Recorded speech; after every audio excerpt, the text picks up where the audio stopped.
at the Disney movies with the hearts. I'm Kelly. I'm David. And we're going to Candleshoe. Oh my god.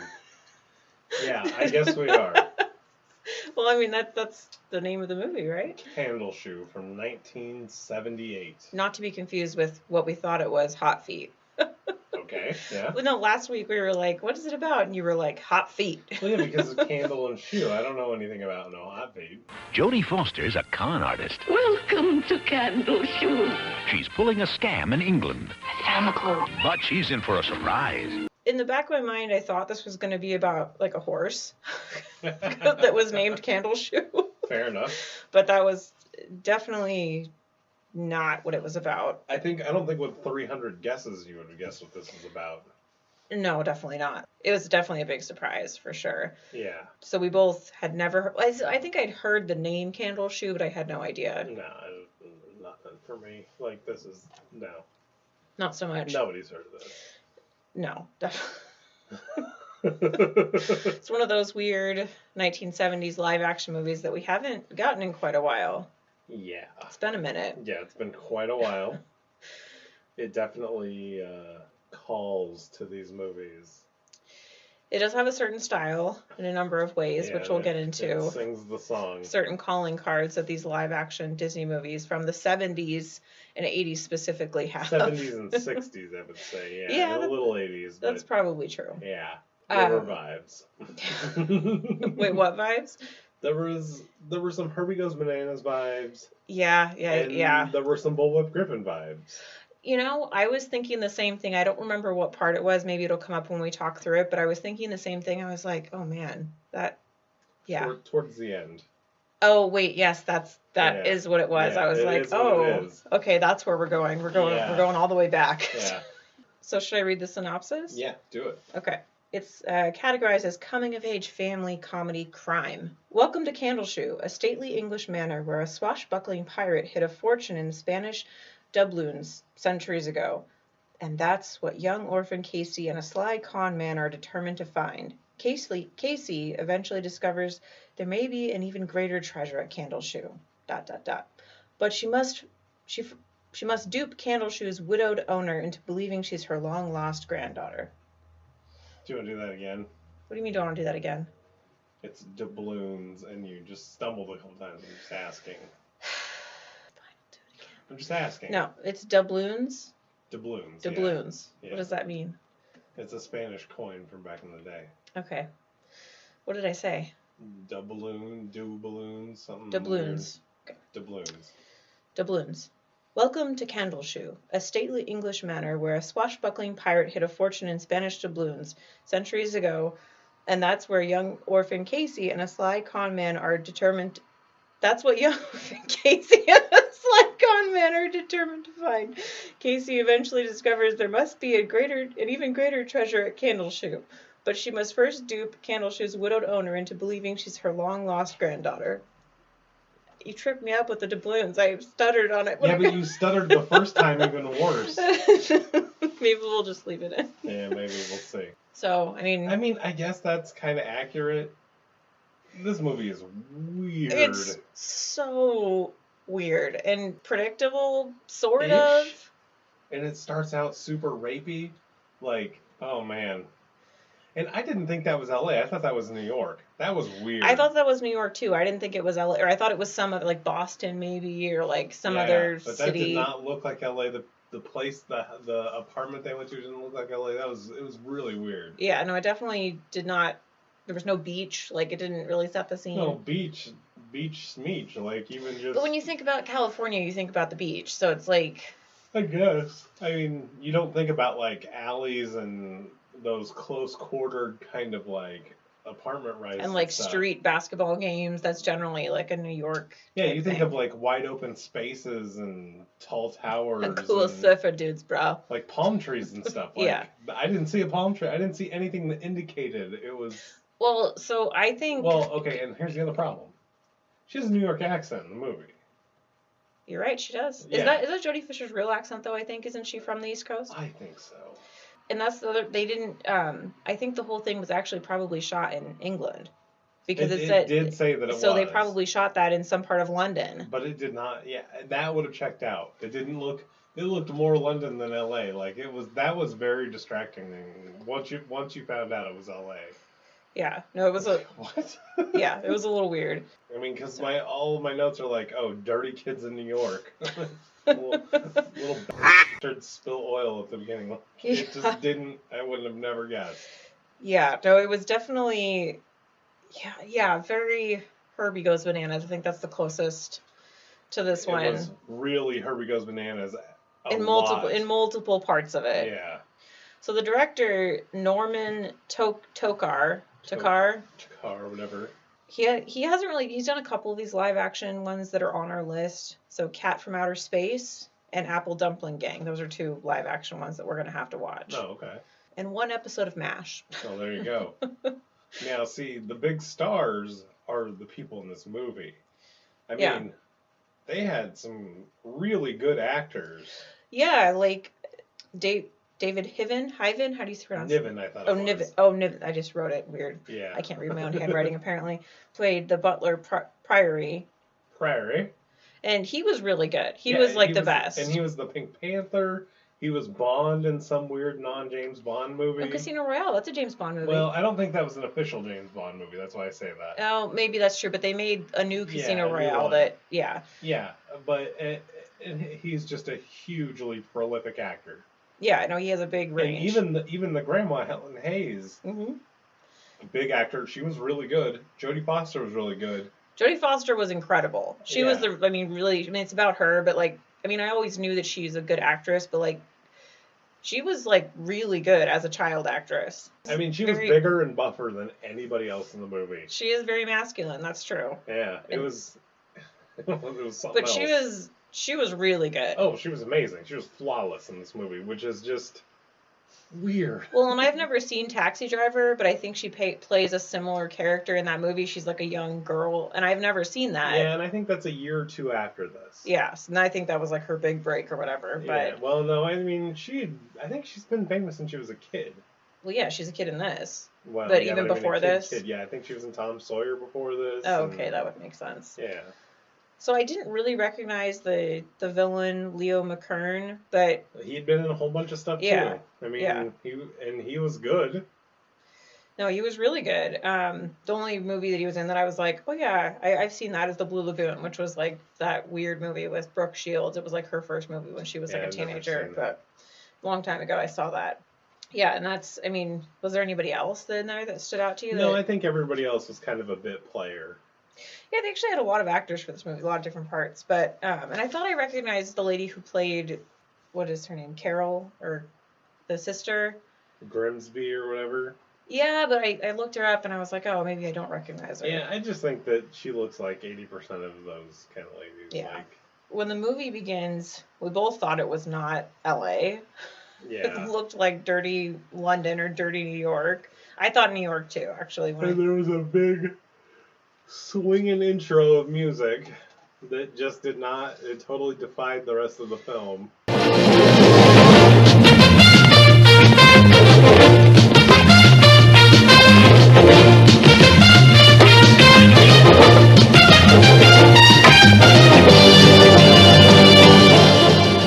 Yeah, and maybe that was the point, because it's oh, she's going from New York to they're supposed to be this fish out of water type of situation, but... Well, yeah, because it opens up, they're doing a bunch of criminal stuff, and she goes to some people's house that are not her parents. Well, and she's like, look, I pull my own weight, and she pulls out a bunch of stuff she stole. But before that, though, we need to address the oil spilling, the shenanigans that were happening when she was on the street. Fruit stand thievery and pushing stuff over. And she did you catch when she put the banana peel in the mailbox? Yeah, that was awesome.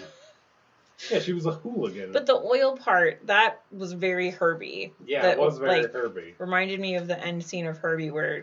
literally, that's what I wrote. I wrote Herbie Goes Bananas vibes as soon as I saw that. Yeah, it was just, and I was as soon as I saw that, I was like, oh man, we're back here. Okay, here we go. And this is 2 years before Herbie Goes Bananas. Yeah. So. But yeah, like you said, so after that, I just wanted to make sure we addressed that. Yeah, it was wackadoodle and crazy. the beginning. And it was really quick. I mean, it wasn't but it was important. Yeah. No, it was just showing basically how much of a hooligan she is hanging out with all these people. And yeah. And so she runs into her apartment with the weird old people that she's staying with, pulling out a bunch of stolen stuff, and some creepy dude basically just abducts her and throws some cash on those old people. Well, before that, though, he rips her shirt down and he's like, there's the scar. Which, by the way, other than one other scene, it doesn't come up again later in the movie. I know. And that's really creepy. It is really weird. Yeah. And she calls them creeps 10 times. She's like, you creeps. Yeah. That could be the worst thing you could call somebody.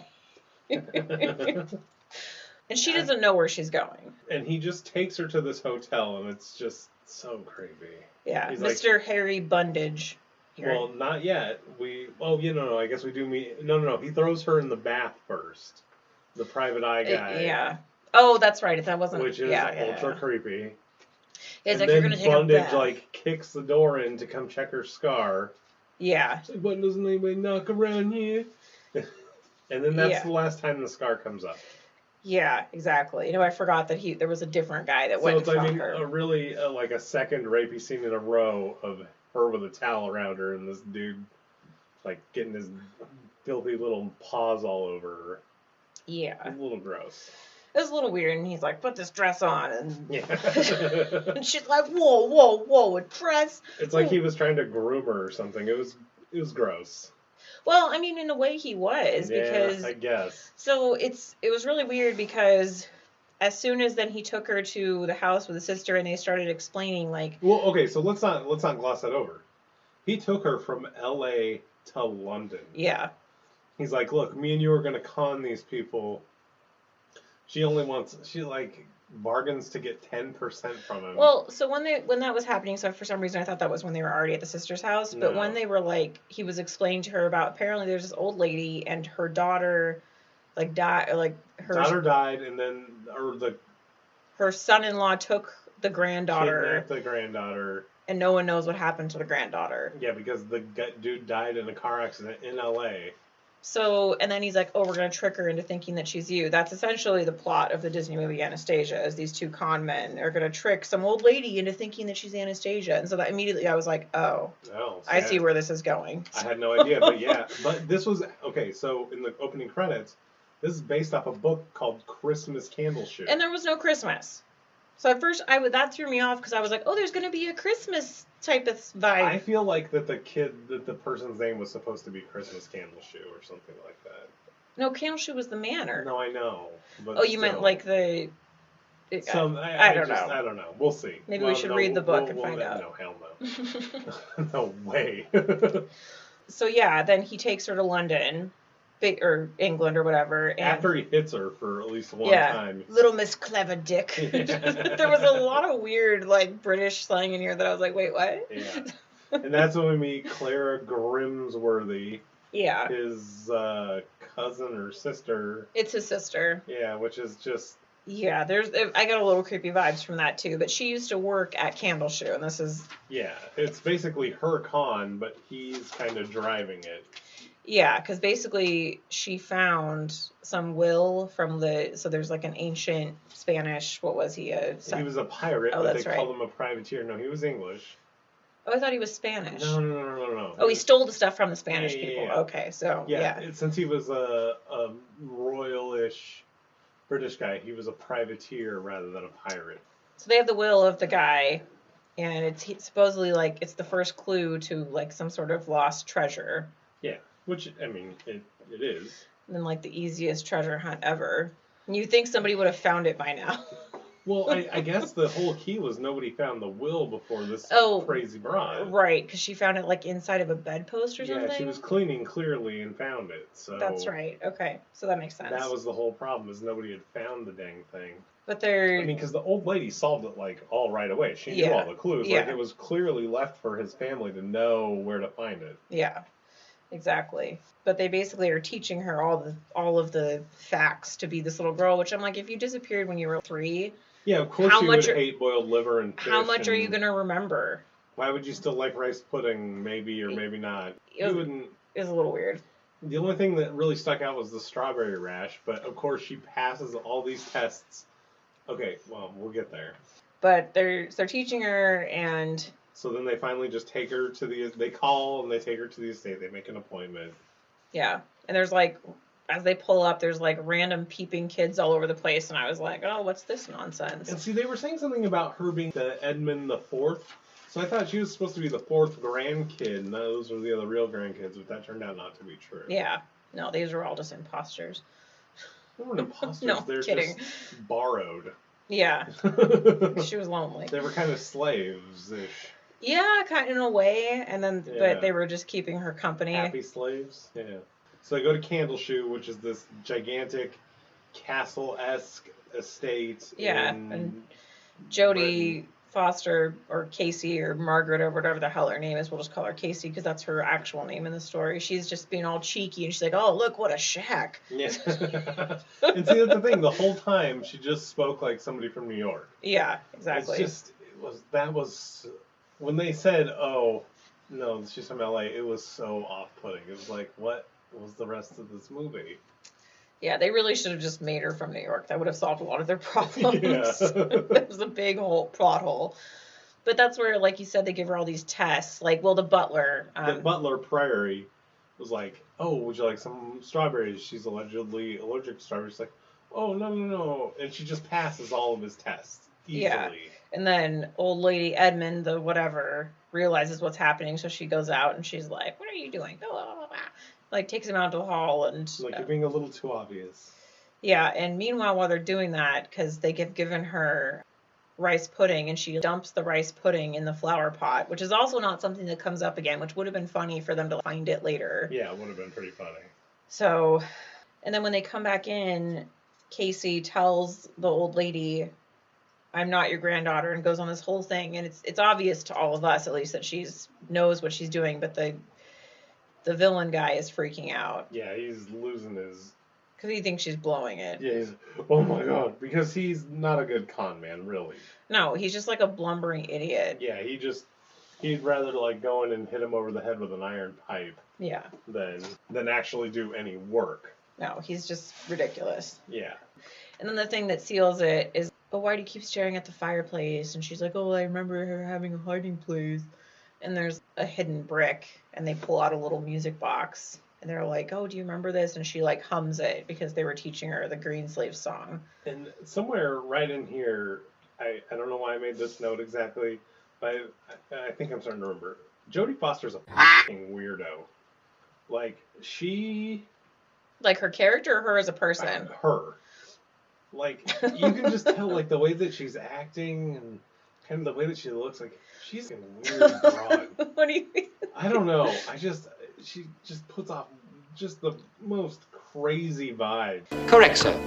Well, I mean, didn't she, was it John Lennon that dude shot John Lennon, or was it, who did? Oh, yeah, but that didn't have Or was that Ronald Reagan? That didn't have anything to do with her, though. No, but I know, like, because he was obsessed with her. I can't remember which one it was. I think it was John Lennon. It happened the same. No, I think that one was Catcher in the Rye. No, it was Jodie Foster. That's right. Yeah. Thanks, Jodie. Yeah. Nice job, Jodie. And that was just 2 years after this. I get what you're saying. It's like something in the way that her, and she's amazing. Like, don't get me wrong, but that's the thing is like that she's so young and she can act that well. Like, there's something just wrong with her. Like. Well, I mean, it's like if you think about a lot of the really good child actors, a lot of them are kind of weird. Yeah. Like, Macaulay Culkin is super weird. I mean, we'll reckon back to just a couple weeks ago. The only one that's really not, Keenan. Yeah. And he's fairly well adjusted. Yeah, that's true.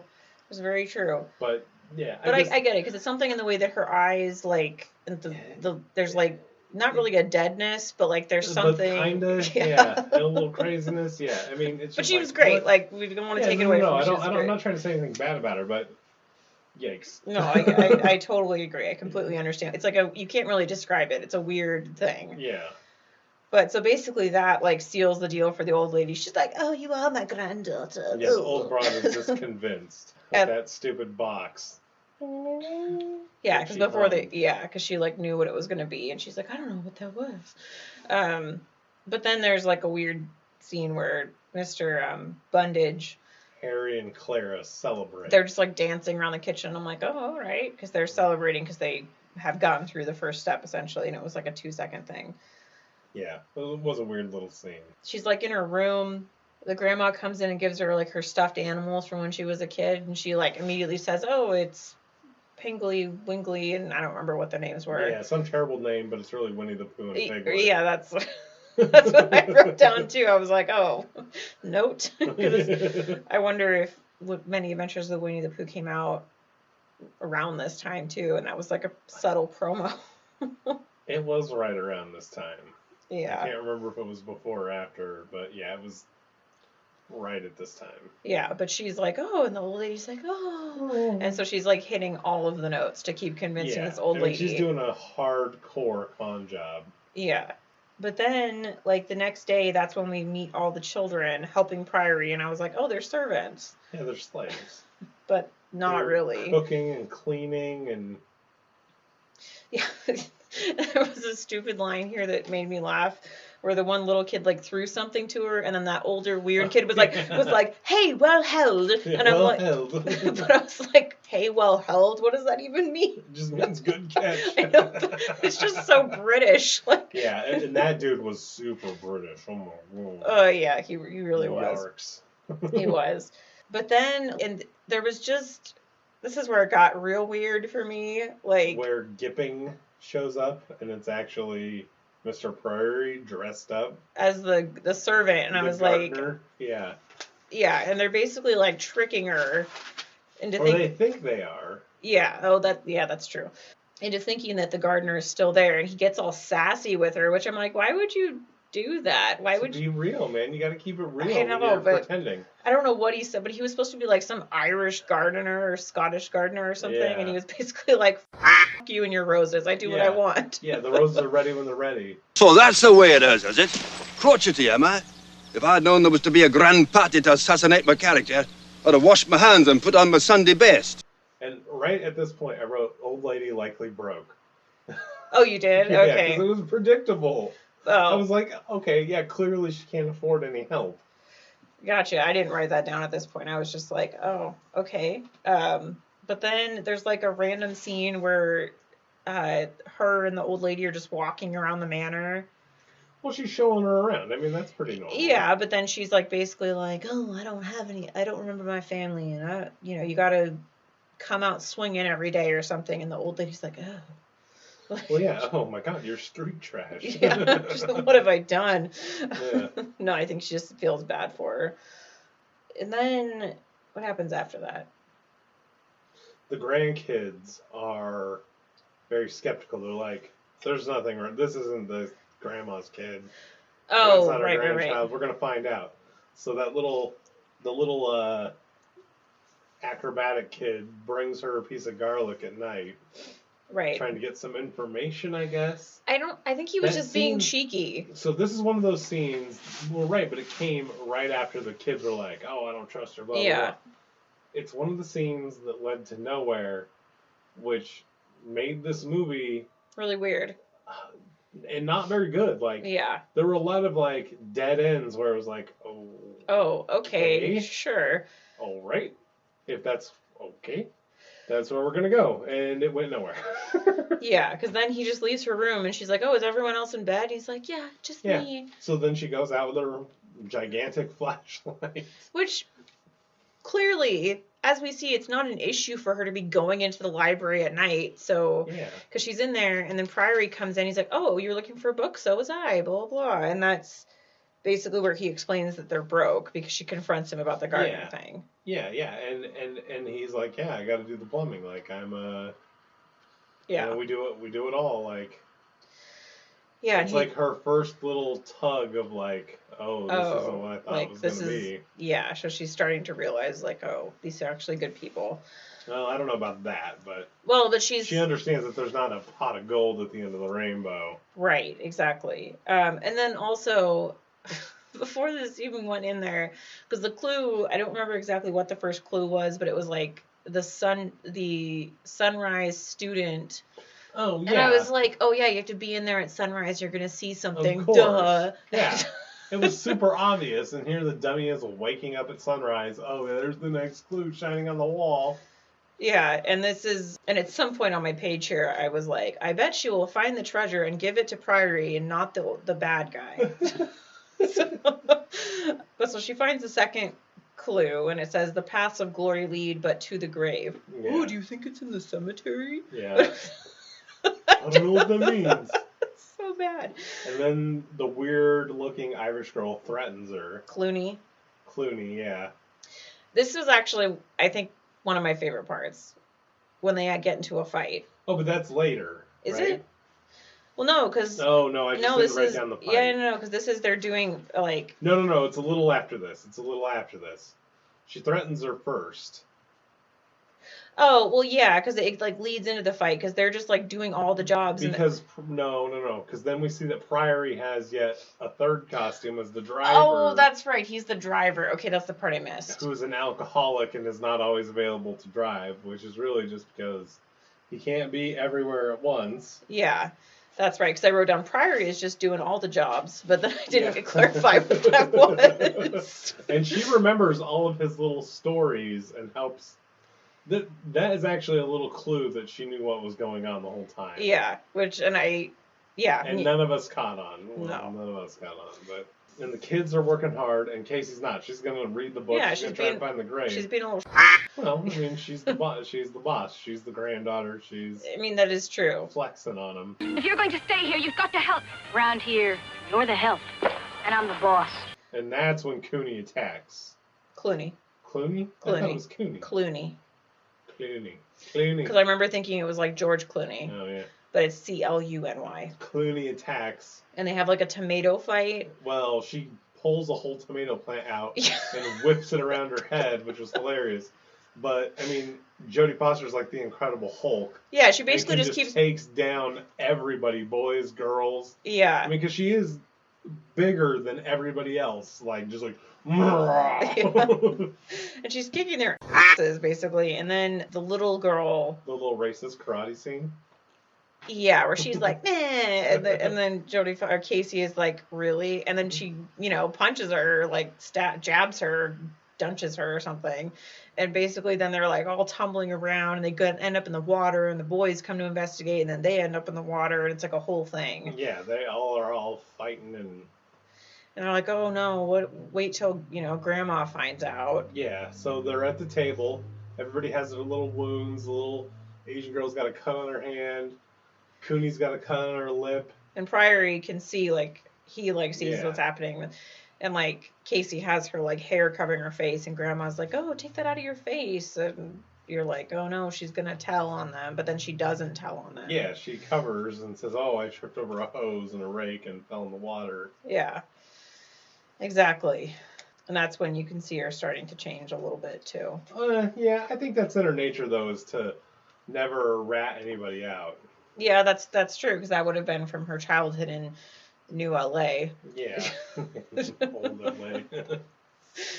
And then she goes and I missed exactly how she saw the graveyard, through her window or something. Yeah, and when she went there, then the other con guy was there.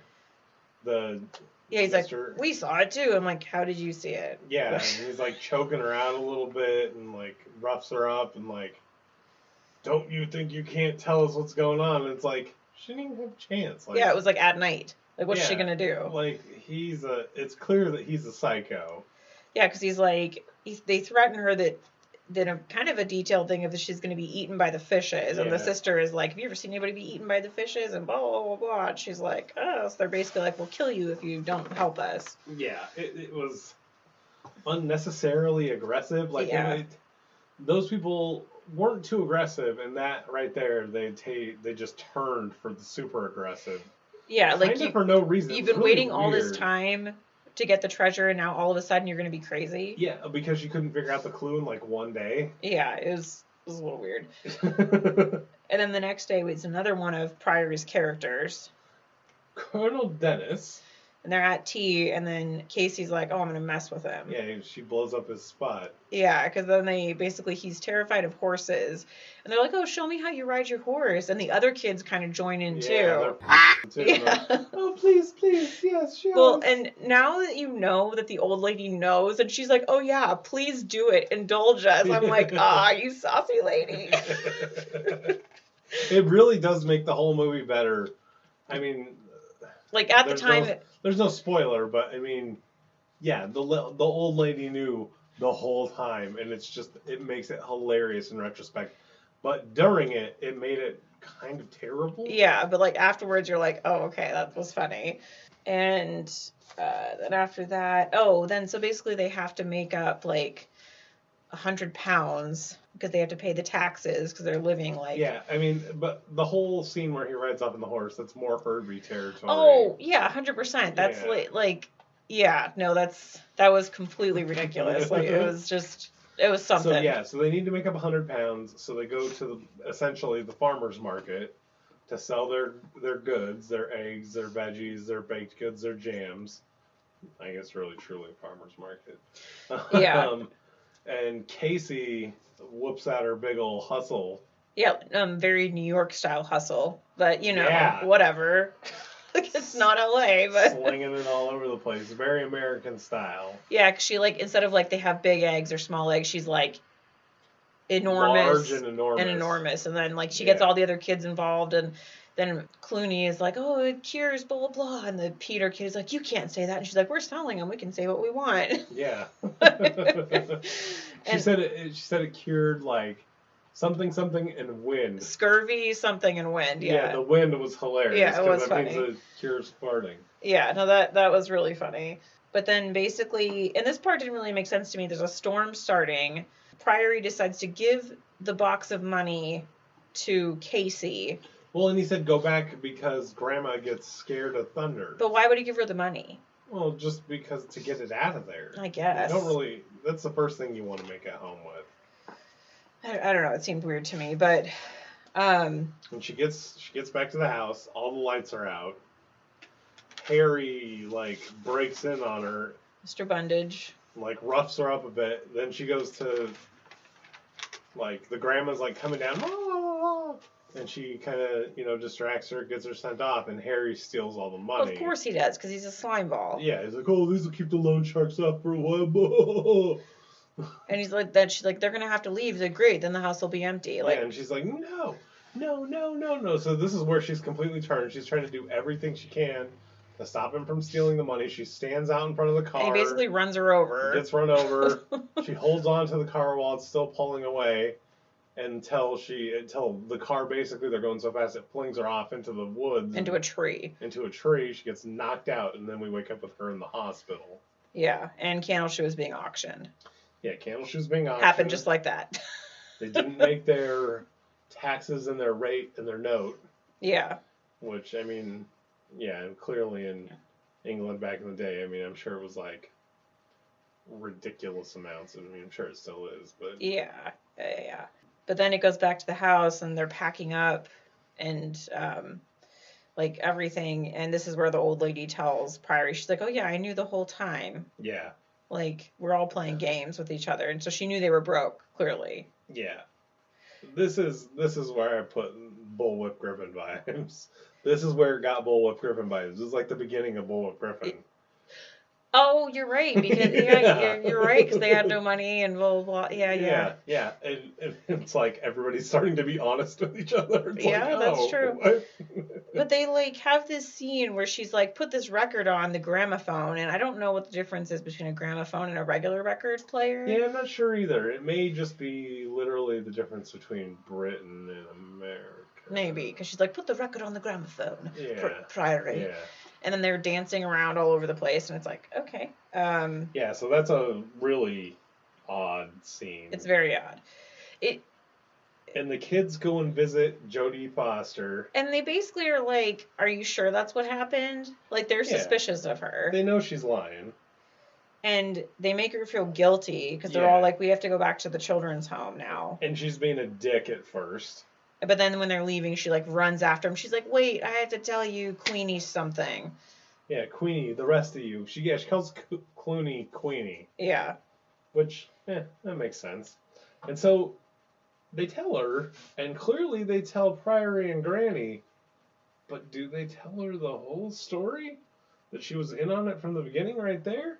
Because all of a sudden they're all trying to solve this mystery together. What do you mean that she was in on it from the beginning? With Bundage. Oh, I'm sure. Yeah. I'm sure. But why didn't they freak out on her? Like, they just were like, total forgiveness. There was no... That was such a disjointed, weird part of the movie. It was like, that's it? That's going to be it? Like, okay. Moving on? Maybe they had some scene where they freaked out and then they cut it because it didn't... Because it was so long already. It seemed like there was a huge cut right there. Yeah, like they might have cut like 3 scenes. That makes sense because they didn't show it. Just immediately they were all looking for the treasure. Yeah, happily together looking for the treasure. It was one of the biggest plot holes in any movie I've ever seen. That's a good point. That's very true. I was like, what? What's going on?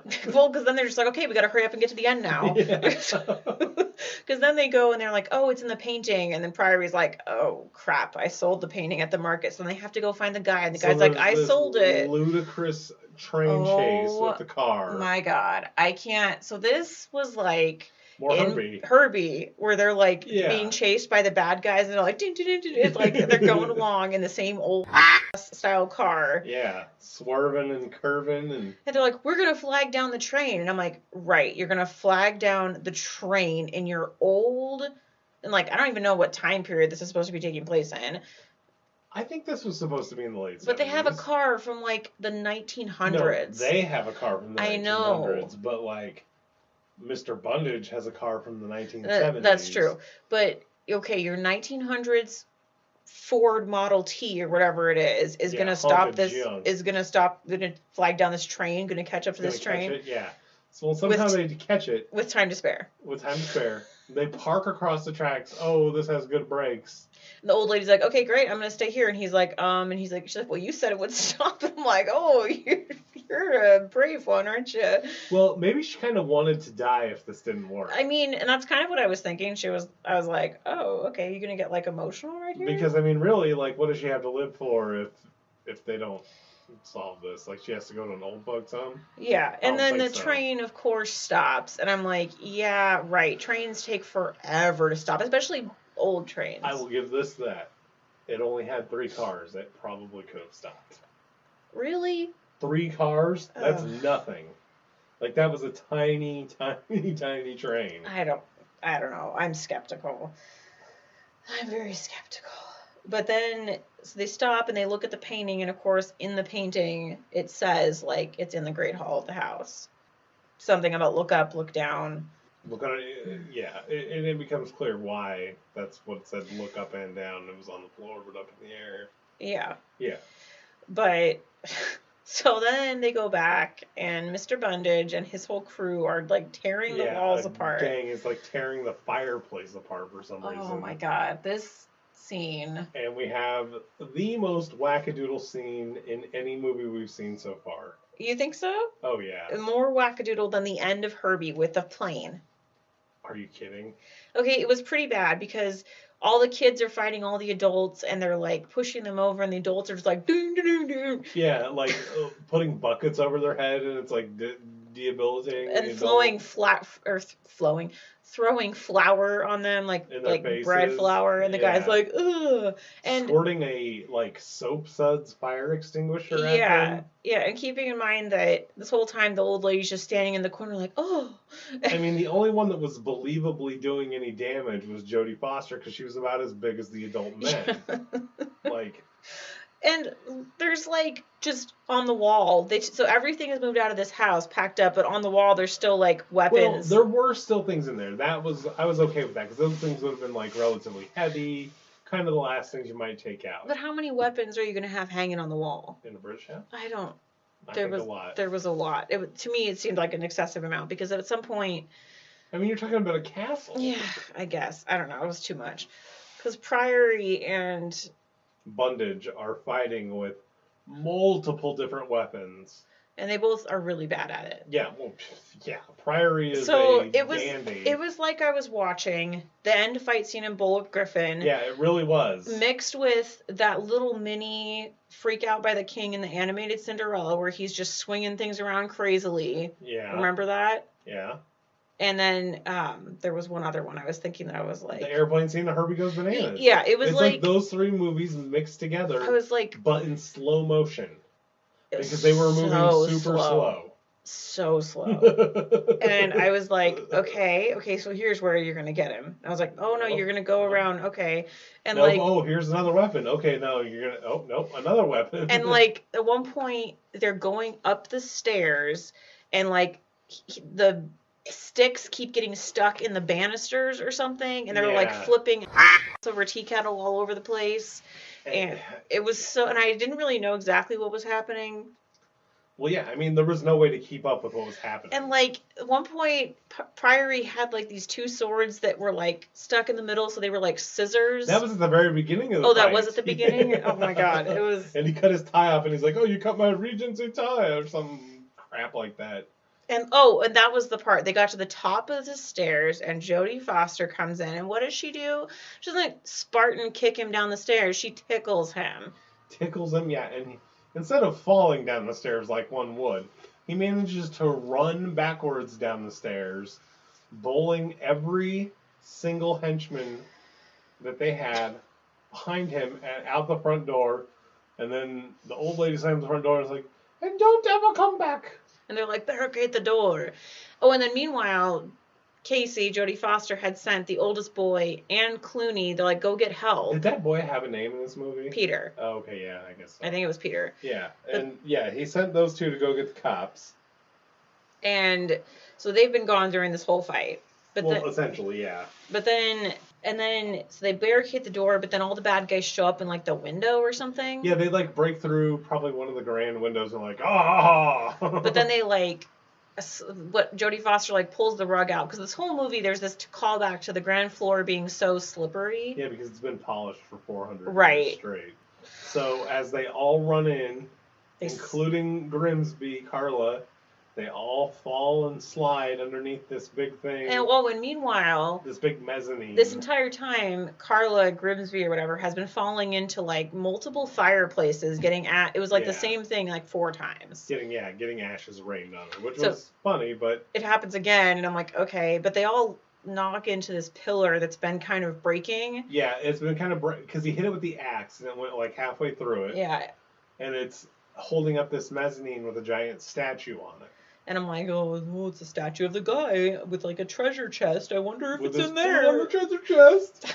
So once everybody's under there and they knock the thing over, the whole mezzanine collapses on top of them. And all the coins and the statue's kind of like hanging halfway off the mezzanine, and then it starts raining coins. And the police come at that exact moment. And Bundage starts crying. Yeah, because he's like, oh, well, the police are here. Yeah. So, of course, when they pay off the debt, everyone's happy. The house is saved. And then Jodie Foster's like, she takes off for the train station. Yeah. And the old lady's like, where are you going? WTF, like. And she's like, you're home. Going back to LA. And I'm like, how are you going to get there, dude? Yeah. Like, you got money for a plane ticket? And you're going to do what exactly? But she basically, like, the old lady in, like, it's a very short for as many lengthy scenes as there in here. It was actually a really effective scene. No, it was. One of the better ones. It was pretty good. Because she was like, I'm not really mad that you lied to me in the first place, but I'll be mad if you lie right now. Do you want to go back? And she was like, she starts crying. And she's like, I've never cried before in my life. Being typical, hard Casey. And then the grandma's like, come on, we're going home. Yeah. And then the last line of the movie is, well, what if your real granddaughter shows up? And she's like, maybe she already has. Leaving like, though, maybe she really is her granddaughter. Yeah, maybe. There's no way of telling. Because she does have those scars they didn't address again. Yeah. Maybe. And so, that's the end. That's the movie. And it was a doozy. Yeah. It's a weird movie, that's for sure. One of the stranger ones, even... We'll get into it in a second, but even, like, compared to the other live action... Yeah, it's super weird. It's very weird. Because it's really real, but really kind of... It could have been really dark, which would have been really cool, but... Yeah. So, in this weird movie, what was your favorite part? Oh, the kid fight with the tomato sliding. Yeah, that was great. That was my favorite part, fantastic. Everybody, I don't think anybody would watch this and be like, oh, no, that wasn't the best part of the movie, because that was awesome. That was just when she, ripped out I thought she was going to grab one tomato and throw it at her, but no, she the whole plant, threw it around her neck and then smashed it in her face, and I was like, oh, you're going to do it like that? Yeah. That Irish chick, it plays dirty. I mean, I guess maybe a second runner-up. I liked the part when they were in the market selling all the things. That was kind of fun. Yeah, it was all right. I liked Priory's characters. Yeah, no, that was really funny. That was a cute really little part. Done. Which one was your favorite of his characters? I think the horse guy. Yeah, that has to be right. Yeah, I like the gardener is I like the gardener. You like the gardener? Because he was sassy and Although to me the Alki driver was kind of funny. I mean, they were all good. They're all good. They were all really good. There was no real music in this. Just movie. green sleeves, which is a classical thing. So our main character is Casey, the tough New York kid from L.A. And she's great. She was really good. Yeah, she was. Is she her granddaughter? Do you think that she was? Who cares? I don't know. I just was curious if you thought that she was. No, but it doesn't matter. And our villain was Bundage, who's a trashy Londoner. And he kind of reminded me of the dude from Nikki. Yeah, a little bit. The French guy, the gross guy there. He was super gross, which really helped him be a good villain because he was a good villain. He was the greasy, he looked like he was greasy. Yeah, very, very willing to hit a child at any point in time for any reason. His hand or his car. Yeah, with his hand, car doesn't matter. He was not.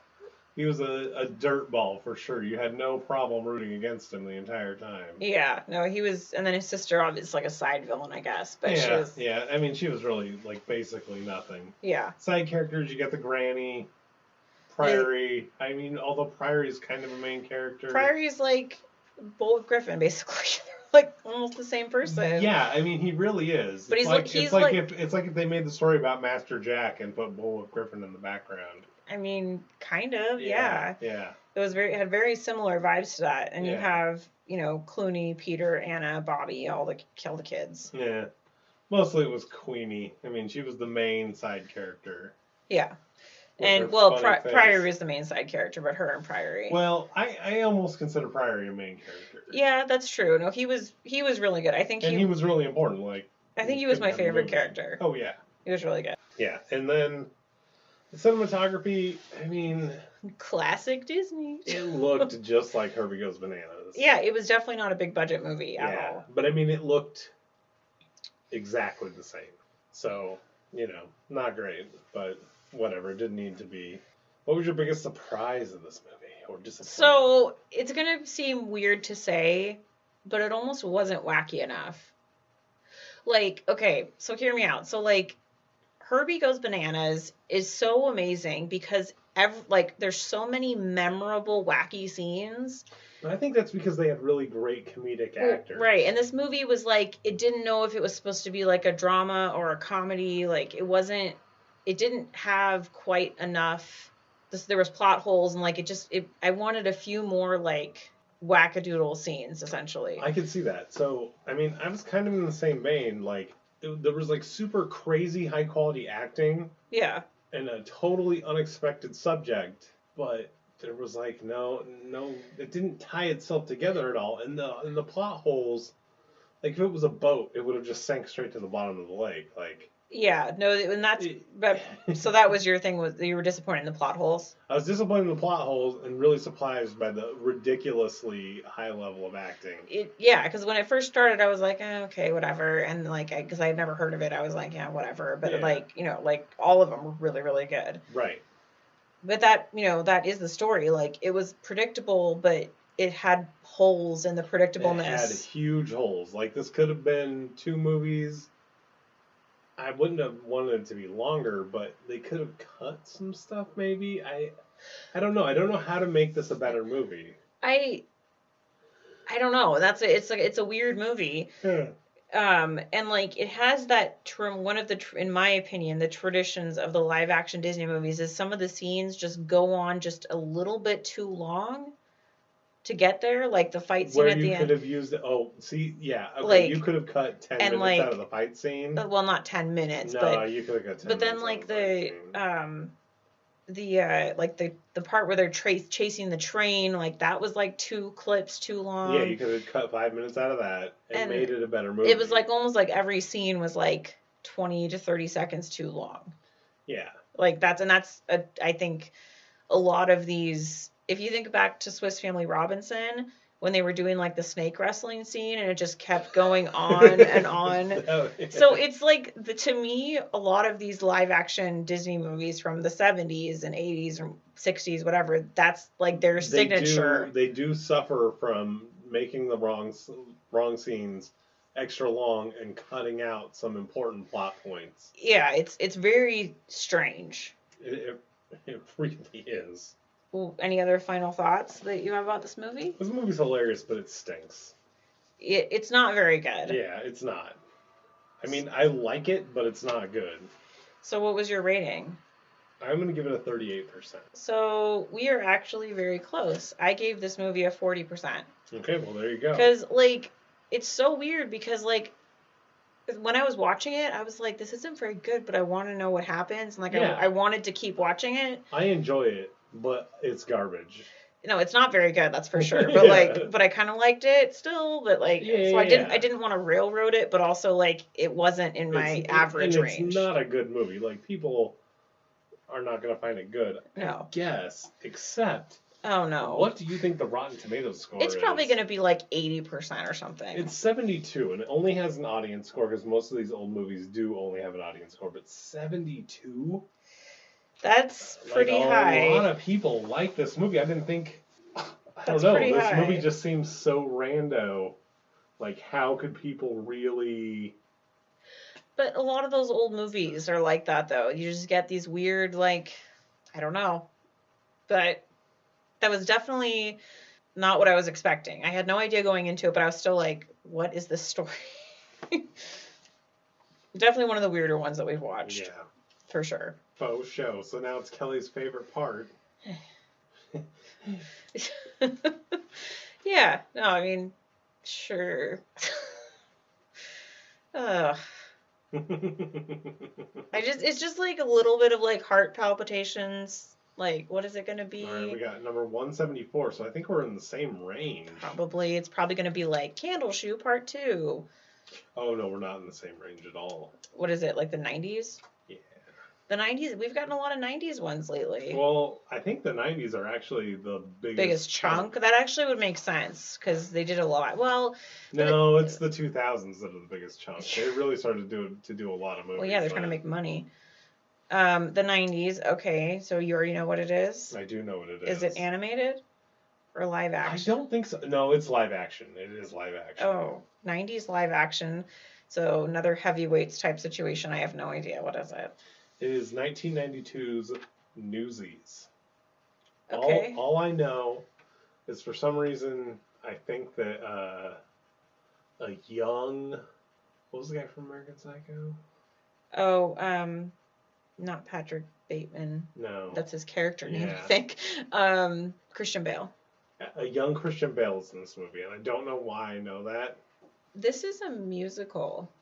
Nice. At least it's or maybe it's just a play, or maybe it's a Shakespeare thing.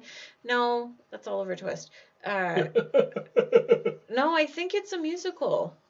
But okay. I don't know though. Yeah, see, I don't know either. I just I think there's a lot of trivia thing. I know that Christian Bale's in it. And I don't even know if he's main character or what. I think there's a lot of children involved. I'm pretty sure there's a lot of children because I think it's about like kids that sold newspapers in the 30s or 20s like or 40s. Children fighting other children, maybe. Maybe, yeah, something like that.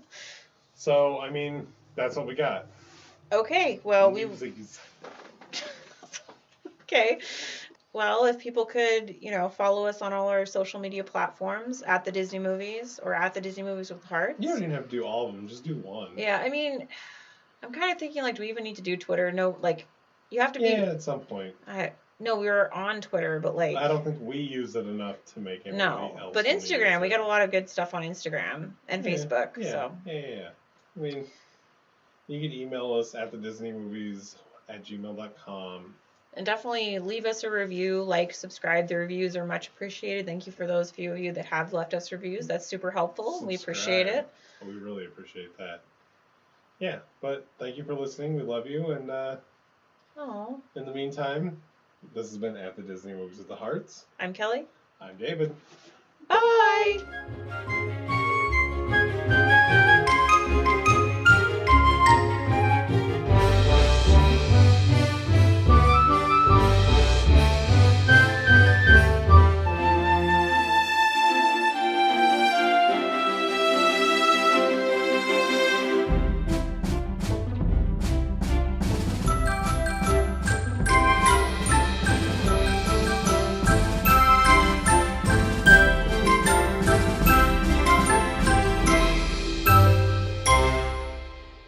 Love that non-alcoholic pineapple seltzer water. Mm-hmm. It'll get you drunk. Drunk on bubbles.